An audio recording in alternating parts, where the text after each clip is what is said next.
আপনি যারা প্রশ্ন করবেন হয় আমাকে ভাইয়া বলতে পারেন অথবা আমাকে থ্যাংক ইউ স্যার। বয়সের হিসাবে আঙ্কেল বলতে পারেন। তবে আঙ্কেল ডাকতে শুনতে খুব একটা পছন্দ করবো না, ভাইয়া বললে ভালো লাগবে। আচ্ছা, ধন্যবাদ।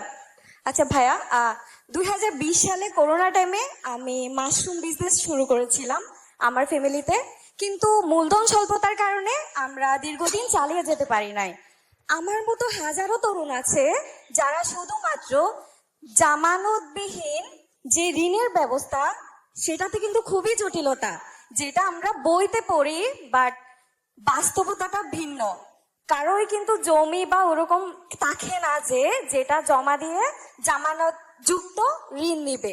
সো এই ক্ষেত্রে ভবিষ্যতে উদ্যোক্তাদের সহায়তায় আপনারা যদি নির্বাচিত হন তাহলে কি পদক্ষেপ গ্রহণ করবেন, এবং ফাইন্যান্সিং এর অল্টারনেটিভ কোনো ওয়ে আছে কিনা, এবং এটা জটিল মুক্ত কিভাবে করা যায়, এবং পাশাপাশি আর অন্য কোনো সহায়তা আছে কিনা, বা এই ধরনের কোনো পরিকল্পনা আছে কিনা যেখানে বিজনেসই হচ্ছে ব্লাড অফ দ্য ইকোনমি।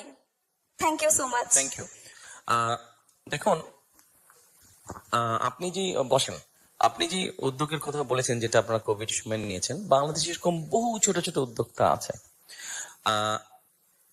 আমাদের যেটা পরিকল্পনার মধ্যে আছে, হ্যাঁ, আমাদের দেশে ব্যাংক লোনের ক্ষেত্রে অনেক ডিফিকাল্টিজ আছে, খুব সহজে যে ব্যাংক লোন পাওয়া যায় নট দ্যাট। আমরা জিনিসটাকে ইজি করতে চাইছি। আপনার মতো এরকম ছোট ছোট যে উদ্যোক্তা আছে তারা যাতে কোল্যাটারাল যদি দ্বিতীয় হয়, সব আইন তো পাল্টানো যাবে না, বাট আইনটাকে যতটুকু কারেকশন করা সম্ভব হয়, আইনটাকে কারেকশন করে আমরা আপনার মতো এরকম ছোট ছোট যারা উদ্যোক্তা আছে তাদেরকে আমরা কিভাবে হেল্প করা যায় সেটা আমাদের পরিকল্পনার মধ্যে আছে। একই সাথে আমাদের পরিকল্পনার মধ্যে আরেকটা আছে, যেমন ধরেন অনেক স্টুডেন্ট এখন দেখা যাচ্ছে পড়ালেখা করতে জাপানে যাচ্ছে, পড়ালেখা করতে চায়নায় যাচ্ছে।